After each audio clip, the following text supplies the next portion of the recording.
Hey everyone, here is the easiest Abyss artifact farm in Crimson Desert, capable of getting over 1 per minute here as we take out a couple bosses really easily, and the best part about it is you can actually cheese them by just ripping out their core here, and then they take massive amounts of damage. So the location is to the very far west, and it's actually in between our camp and Hernan, the main city there, if you just run straight west. Now, this is pretty easy, and you can come here at any point. There is ways to cheese this fight too, because there is a lot of cliffs and rocks here. The boss does have a bit of a ranged attack, but it's not too hard to take on. So once you go to that Abyss Nexus there, you can respawn this boss an endless amount of times as long as you don't pick up its core. I would recommend leaving your pets at home because the pets can pick up the core and make this not work. But as long as you take out the boss, don't pick up its core, and go back to the map, you'll be able to endlessly refresh it. So here's the location here, and the thing is, whenever you go against this fight, you can literally just use your Axiom Force here and grab onto the black core. It has to be that like actual rock itself, and then press the left trigger there to pull it out of its chest,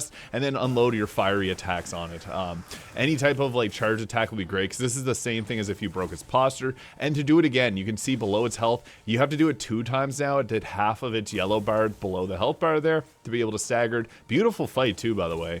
And we can also fight a second one here. I would recommend doing 2 at a time, but if you're earlier on in the game, it might be better just to do 1 at a time like you see here. It depends on where you angle yourself against this boss.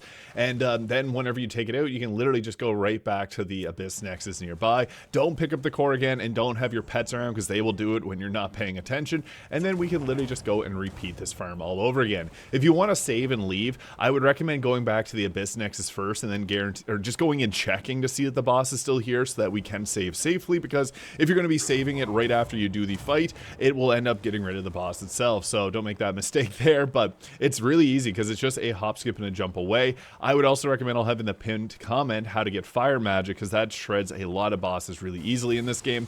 And you can see here now we got the second one because I went a little bit further over to the side. But again, fire skills are very useful. The volcanic eruption skill that you see here where you shoot all those rocks is really good because if you can get it in at close range, a lot of those rocks will end up hitting the same boss, and if it's downed, it basically takes out like its entire health bar. I don't even have full maxed out gear, and I'm not even like using anything crazy here. Just fire magic's obviously so good, and then ripping out the chest as well. So you can do this an infinite amount of times. Again, I would recommend also bringing the Abyss gears that are going to max out your experience. I'll have linked in the comments as well. An infinite farm.